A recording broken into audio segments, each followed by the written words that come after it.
Tanggal 30 Oktober 1759, penduduk Timur Tengah dikagetkan oleh gempa. Sejumlah retakan mulai terlihat di dinding rumah mereka. Atap mulai runtuh, orang-orang berlarian keluar rumah dan berkumpul di area terbuka. Tapi karena guncangannya kuat, mereka terhuyung-huyung dan jatuh. Sebulan kemudian, terjadi gempa lagi. Tapi gempa ini lebih kuat. Pepohonan banyak yang tumbang, rumah-rumah runtuh, dan jalanan menganga lebar oleh retakan. Bencana ini berlangsung selama 2 menit. Oasis, jalanan, dan kota-kota mulai hancur.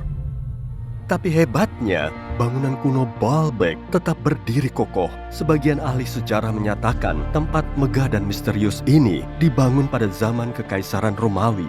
Tapi banyak juga peneliti yang gak sependapat. Apapun kebenarannya, tempat ini tetap menjadi salah satu fenomena arkeologi penting dalam sejarah manusia.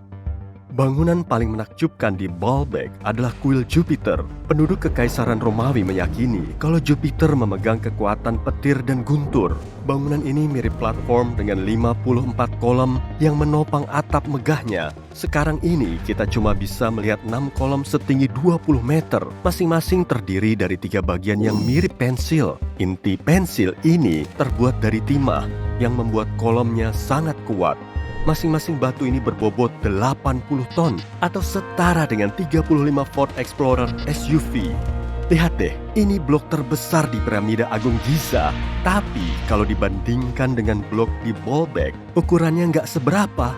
Fondasi di bawah kuil Jupiter masih awet. Dari sinilah para ahli tahu kalau kuil ini terdiri dari sekitar 25 batu monolitik yang masing-masing seberat 450 ton. Maka bobot blok di Baalbek hampir 4 kali lebih berat dari blok di Mesir. Di fondasinya juga ada 3 blok batu kapur jumbo lain dan masing-masing seberat 800 ton atau lebih dari 2 kali berat pesawat Boeing 747. Para pekerja konstruksi zaman dulu pasti kesulitan memahat bangunan besar yang terbuat dari batu. Dan setelah itu, mereka juga harus menariknya ke situs konstruksi, mengangkatnya sangat tinggi. Kalau harus mengulang logistik seperti ini di zaman now, mungkin para pekerja konstruksi akan nangis darah. Untuk melakukan pekerjaan ini, mereka butuh peralatan modern. Tapi pekerja konstruksi Baalbek nggak punya truk, kren, atau listrik. Terus gimana cara mereka ngerjain semua itu ya? Para ilmuwan berteori, mereka menggunakan tali, kerekan, dan sistem tuas. Biasanya, para insinyur zaman dulu membuat peralatan dari kayu. Sekitar 900 meter dari reruntuhan kompleks kuil, terdapat tambang. Menurut arkeolog, bahan batu di konstruksi tersebut kemungkinan diambil dari situ. Setelah mereka nemu satu blok batu kapur di tambang tersebut. Kelihatannya sih ukurannya terlalu besar, bahkan untuk konstruksi semegah itu. Monolit ini dinamakan sebagai Stone of the South. Panjangnya 20 meter dan lebarnya 4 meter. Para pekerja konstruksi zaman dulu nggak punya cukup waktu untuk benar-benar misahin batu ini dari batuan induknya. Sekelompok ilmuwan dari Austria memperkirakan bongkahan batu kapur ini berbobot lebih dari 1000 ton, kurang lebih setara dengan 3 pesawat Boeing atau 160 gajah Afrika. Para arkeolog juga dikejutkan dengan temuan lain di dekat Stone of the South. Di situ juga ada monolit yang beratnya lebih dari 1200 ton. Tapi pekerja konstruksi zaman dulu gak berhenti di situ karena mereka meneruskan pekerjaannya. Pada tahun 2014, para arkeolog Jerman nemu satu blok batu yang beratnya 1650 ton di tambang yang sama. Belum ada yang tahu pasti kenapa orang zaman dulu perlu bongkahan batu yang beratnya setara dengan 125 bus sekolah itu.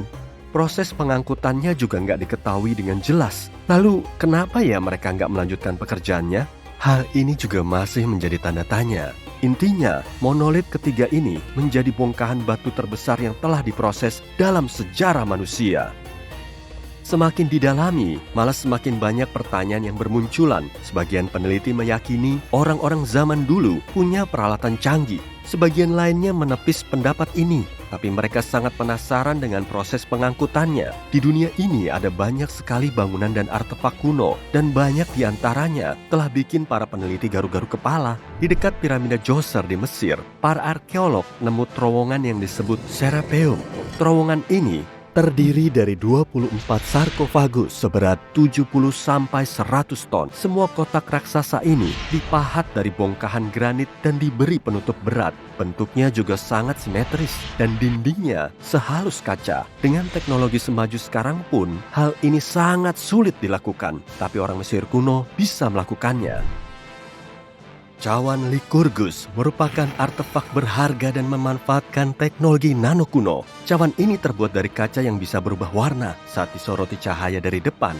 Warna cawan ini akan berubah menjadi hijau. Tapi kalau cahayanya berasal dari belakang cawan, warnanya menjadi merah tua. Dengan begini, gambar Raja Yunani, Lycurgus, berubah menjadi ungu muda. Para ilmuwan baru tahu mekanisme perubahan warna ini di akhir abad ke-20. Melalui mikroskop, mereka bisa mendeteksi partikel nano perak, emas, dan tembaga.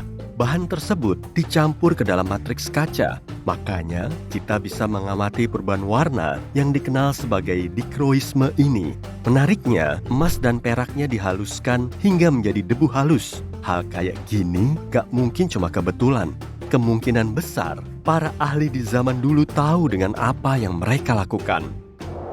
Bolivia punya tempat menarik yang disebut Puma Punku. Seakan-akan di situ pernah ada raksasa purba yang bermain set konstruksi besar.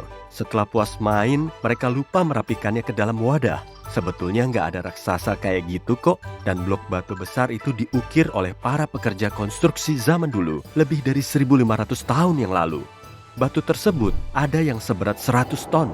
Semua blok ini dibawa ke tempat setinggi hampir 4.000 meter di atas permukaan laut. Dari tambang yang jaraknya 97 km dari lokasi konstruksi. Di area situ juga nggak ada hutan. Artinya mereka nggak bisa pakai pohon untuk bikin roller kayu. Monumen ini didirikan oleh peradaban Inca. Para ilmuwan meyakini mereka belum mengenal roda sama sekali. Pada tahun 1992, penduduk desa di Tiongkok akhirnya menguras kolam ini. Nenek moyang mereka menggunakannya untuk nyuci baju dan nyari ikan selama ratusan tahun. Mereka terus memompa airnya selama 17 hari dan di dasar reservoirnya mereka dapat temuan mengejutkan. Para warga desa nemu pintu masuk menuju gua di kedalaman 30 meter bernama Gua Longyao. Pekerja tak dikenal telah membuat lorong seluas 30.000 meter persegi. Di situ ada banyak kamar, jembatan, kolam, dan kolom penopang langit-langit. Dinding gua dilapisi garis-garis dan pola ukiran aneh. Para ilmuwan belum nemu informasi mengenai siapa pembuat gua ini dan apa tujuannya. Teknologi konstruksinya juga masih jadi misteri. Antonio Stradivari tinggal di Italia pada abad ke-18. Dia seorang pembuat alat musik. Lebih dari 600 karyanya masih ada sampai sekarang, dan 500 diantaranya adalah biola. Salah satu instrumennya terjual di pelelangan dengan harga 230 miliar rupiah. Biola yang dibuat oleh sang master ini terdengar jernih dan dalam. Para peneliti juga nggak bisa ngejelasin kenapa alat musik Stradivarius menghasilkan suara yang unik. Mungkin karena pernis yang digunakan sang master untuk melapisi biolanya. Atau bisa juga karena kayu yang jadi bahan instrumen ini. Dulu, Eropa beriklim dingin. Karena itulah kayunya menjadi lebih padat. Dan alat musik dari kayu ini sangat enak didengar. Di kota Delhi, India, ada tiang setinggi 7 meter dan beratnya 6,5 ton. 98% dari tiang ini terbuat dari besi mentah.